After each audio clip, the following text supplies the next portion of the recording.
ګرځینا هلک ولې لیونی شوې دې بار بې وخته رالېږي رسوا به شمه ربار ماشوم د هوښیار دی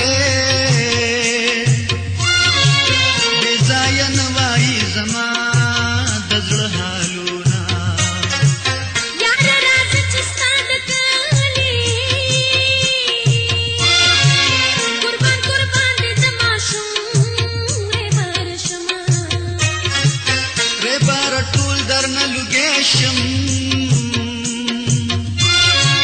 لږ رانږدې شه لیلا څه ویلي دینه ربار ټوله درنه زار شم اوس له غمجن جانان مې څه حالت کې ونه تا نه زما ډېرې ګیلې دي د ملاقات وختونه کله به راځي نه ستا نه زما ډېرې ګیلې دي درتللی نه شمه دا لارې بندې دي نه ستا په خوږه مینه مې پردی ټوله دنیا کړه ولې دې د مینې لار په ژوند جدا جدا کړه ولې دې د مینې لار په ژوند جدا جدا کړه ستا یارانه مو وټاکلې کې رسوا کړه ځکه مې په ژوند لاره له تا جدا جدا کړه ځکه مې په ژوند لاره له تا جدا جدا کړه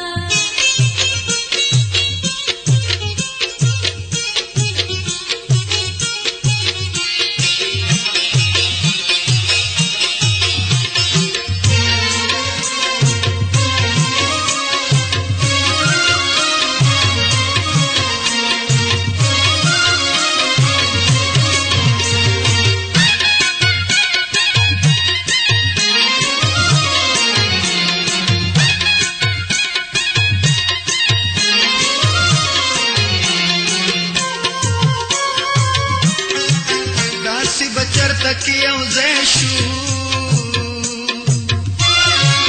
چې درته خپلې ګیلې وکړم مړ به شمه دستګې دې کولې نشو موږ پسې ډېرې ډېرې سترګې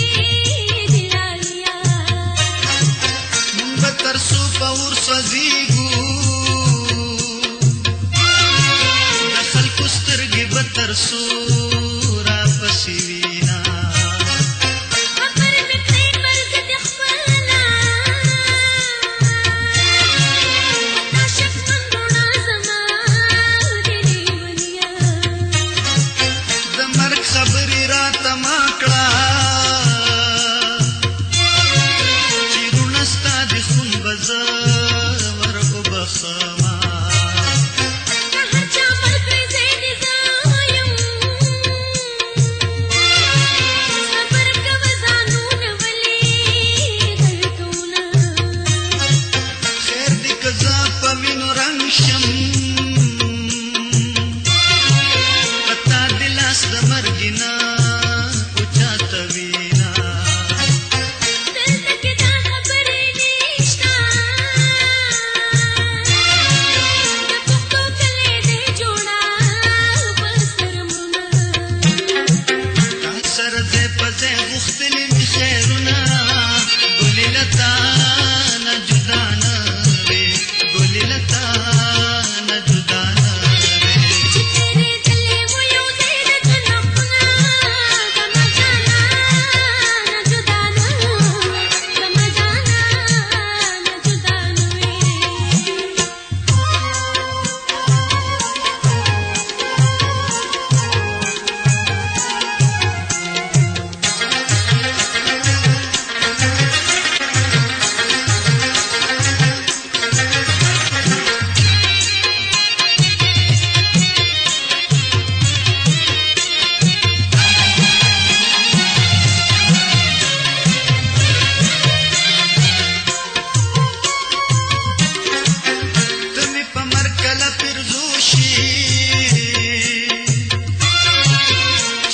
کېږي بیا بچم ته نه درځمه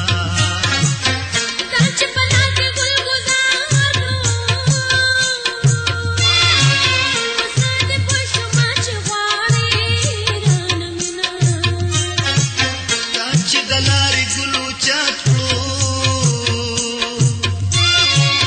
زړه دې زما یارې ته و خوشحاله شوما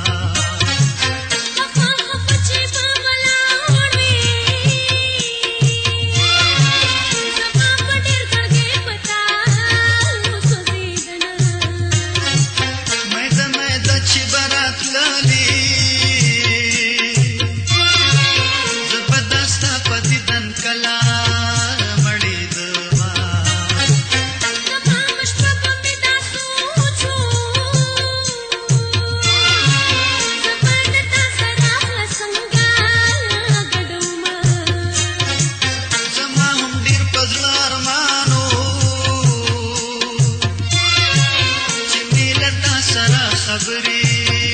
جوړې شي نه د یارانو سرګردې د بېبې سختو ته دې زه نیولې یمه ستا په خوږه مینه مې پردې ټوله دنیا کړه ولې دې د مینې لار په ژوند جدا جدا کړه ولې دې د مینې لار په ژوند جدا جدا کړه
داسې صبر ستا په خوله